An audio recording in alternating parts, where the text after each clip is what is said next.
Yan na. Ayan po si RJ Malyari, ang ating bouncer. Okay. Uy, sarap na rin. Okay. Malaking pasasalamat ko sa t-shirt. PRA 64.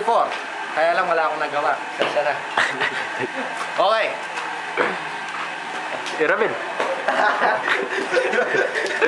Ayan po si Onyok, ang pambato ng Plasang Luma, Kimpe. At ang makakalaban po niya ay si Ramil.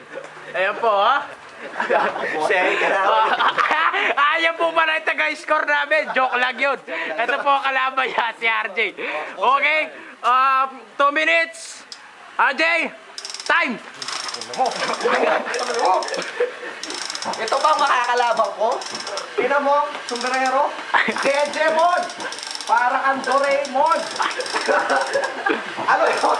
Ano yung pinapakita mo? At sinuan mo pa short ko? Ano? Naggagaya? Ano yan? Ano ba ulitin sa ngayon? Kaya sa mga pakyo? Oo, tingnan mo, hindi niya alam. Kaya ang pero yung pakyo. Kaya ikaw mag-isip-isip ka na.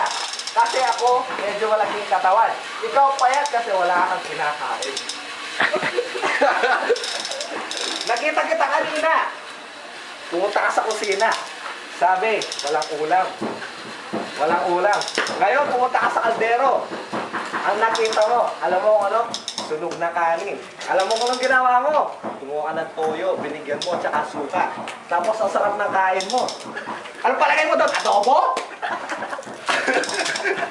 Ano palagay mo doon? Adobo? Tapos pinagmamalik mo yung katawan mo. Ito na mo yung muscle mo, oh. Punta nga parang ting-ting.